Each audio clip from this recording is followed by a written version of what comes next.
राधे राधे दोस्तों, कैसे हैं आप सब। Welcome to my channel.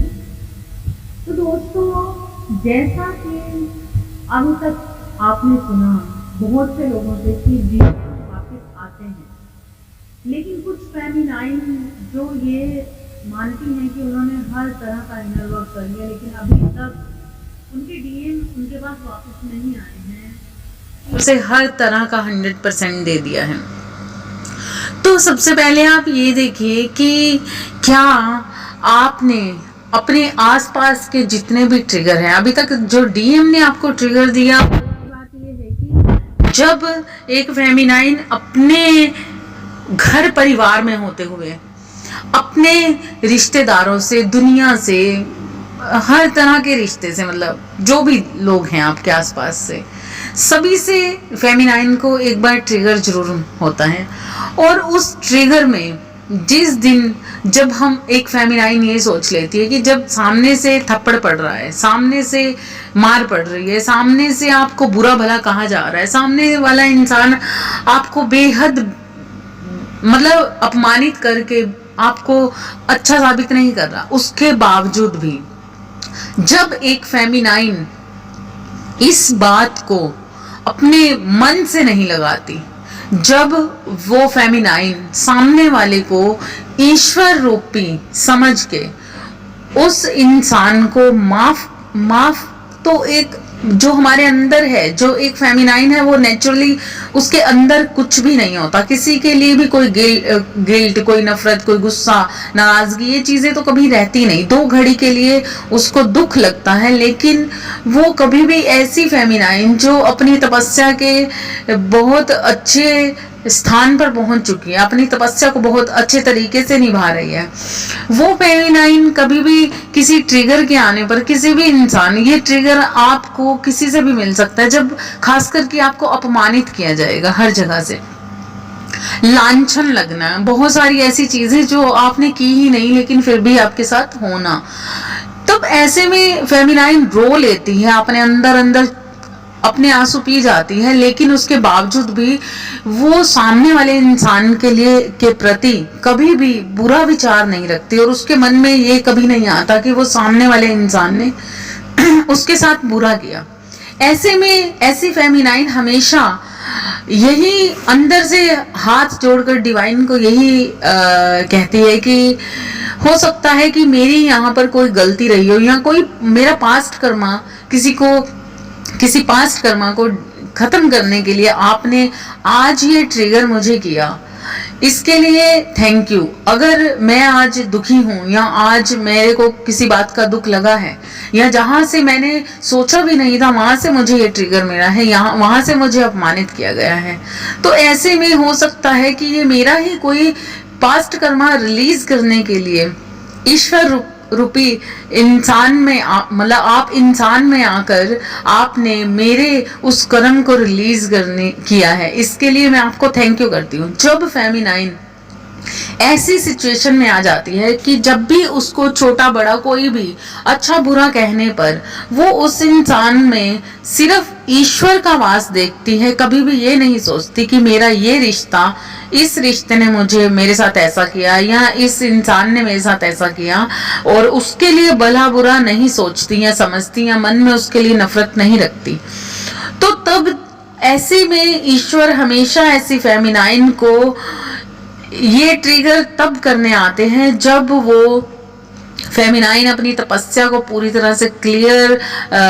अपनी तपस्या में पूरी तरह से परिपक्व हो चुकी होती है। जैसा कि कुम्हार जब एक घड़ा बनाता है तो वो जब तक कच्चा होता है तो उसमें उसको आग की भट्टी में जलते रहना होता है, लेकिन जैसे ही वो घड़ा पक जाता है तब कुम्हार हमेशा उसको अच्छे तरीके से थपथपा कर देखता है कि कहीं अभी कोई कसर बाकी तो नहीं रही। इसी तरह से जब एक फेमिनाइन अपनी तपस्या के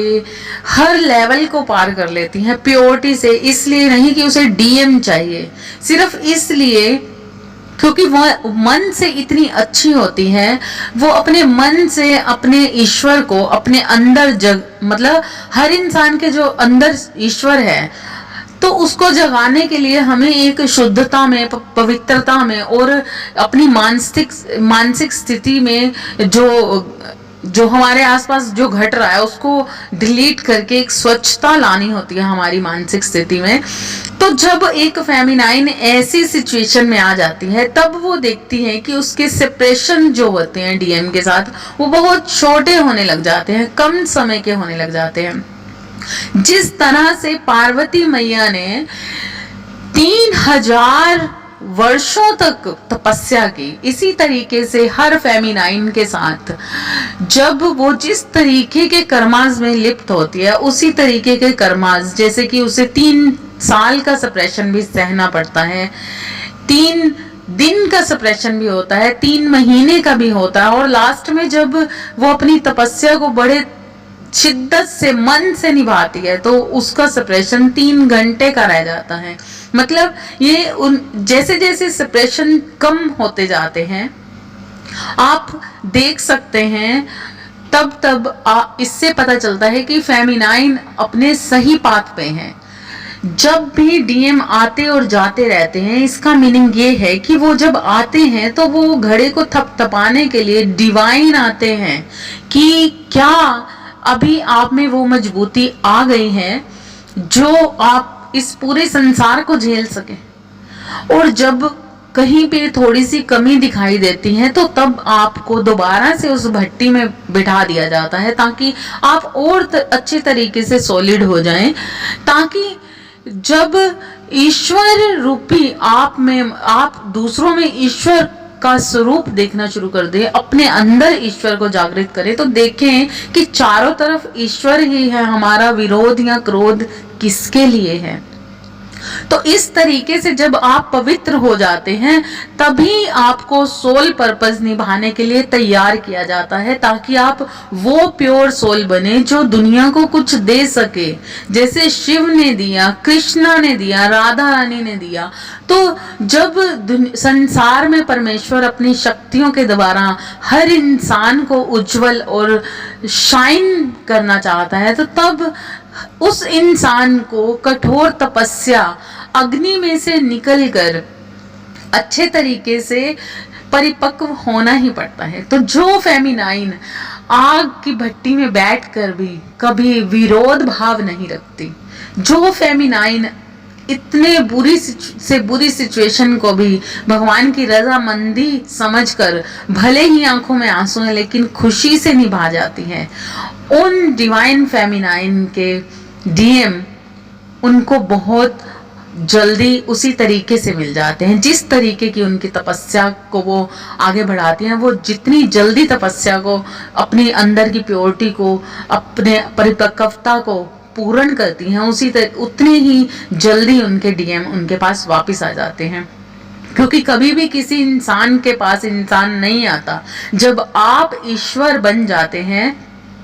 तभी ईश्वर तत्व ही ईश्वर तत्व में मिलने आता है।